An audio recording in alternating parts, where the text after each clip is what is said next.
আসসালামু আলাইকুম ওয়া রাহমাতুল্লাহ। পথিক তুমি পথ হারিয়েছো, ডক্টর ইউনূস তুমি পথ হারিয়েছো। কোনো উপায়ান্তর না পেয়ে পথ খোঁজার জন্য কত কিলোমিটার দূরে বিমানে করে উড়িয়া তারেক রহমানের সাথে বসে আছো। হায় রে, বিখ্যাত অর্থনীতিবিদ, শান্তিতে নোবেল পুরস্কার প্রাপ্ত শান্তশিষ্ট ব্যক্তি। যাক, আমার কথা নয়।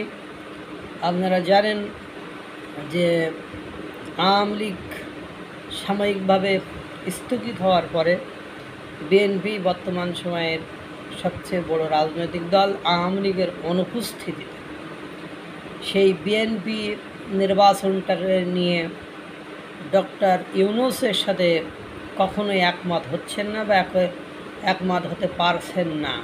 এটা নিয়েই দ্বন্দ্ব প্রকাট আকার ধারণ করেছে এবং বলছিল যে ঈদের পরেই কাহিনী শুরু হবে, কিন্তু ঈদ শেষ হয়েছে। আর ঈদের পরেই সত্যিই কাহিনী শুরু হয়েছে। ঈদের পরে ডক্টর ইউনূস আপনার লন্ডনে গেলেন বাংলাদেশ থেকে বলে রাষ্ট্রীয় সফর, কিন্তু সেটা রাষ্ট্রীয় সফর হলো না।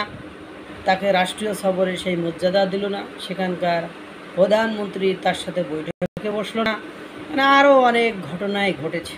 সেখানে আওয়ামী লীগের নেতাকর্মীরা তাকে ডিজিটাল, অ্যানালগ থেকে শুরু করে ডিজিটাল পর্যন্ত মানে সব ধরনের অপমান অপদস্থের ব্যবস্থা তারা করে রেখেছে। এই সব কিছুর মধ্যে আবার বিএনপির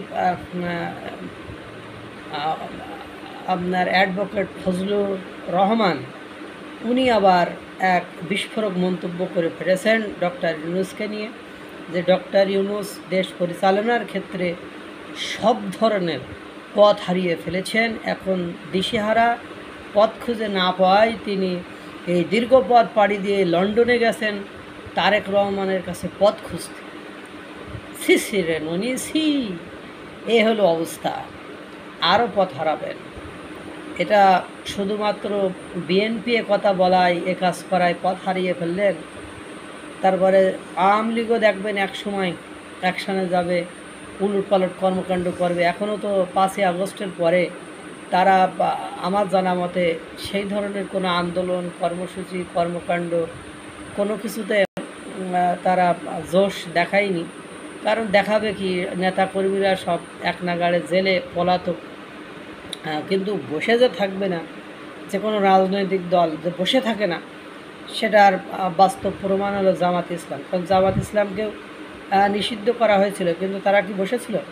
জুলাই গণঅভ্যুত্থানের বর্তমান সময়ে এসে তারাই মিডিয়ার সামনে এসে প্রকাশ করছে জুলাই গণঅভ্যুত্থানের সবচেয়ে গুরুত্বপূর্ণ ভূমিকা তারা পালন করেছে। তারা নিষিদ্ধ সংগঠনগুলোই বা নিষিদ্ধ রাজনৈতিক দলগুলোই বা নিবন্ধন বাতিলকৃত রাজনৈতিক দলগুলোই আওয়ামী লীগ সরকারের পতনে সবচেয়ে বেশি গুরুত্বপূর্ণ ভূমিকা পালন করেছে। সেটা আপনারা জামাত, শিবির, হিজবুত তাহরীর নেতাকর্মী, তাদের কর্মসূচি, তাদের অবস্থান, তাদের বর্তমান সময়ের কর্মকাণ্ড থেকে আপনারা অবশ্যই অবগত আছেন। এই জন্য ডক্টর ইউনূস পথ হারিয়েছেন, এটা ফজলুর রহমান, অ্যাডভোকেট ফজলুর রহমান বলেছেন। এবং পথ খুঁজতে ইংল্যান্ডে গেছেন।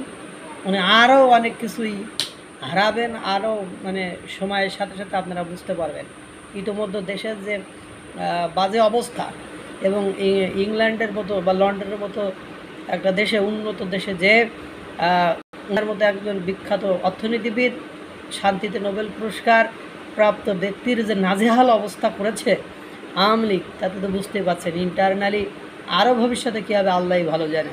আল্লাহ তাআলা সকলকে ভালো রাখুক, সুস্থ রাখুক। আসসালামু আলাইকুম ওয়া রাহমাতুল্লাহ।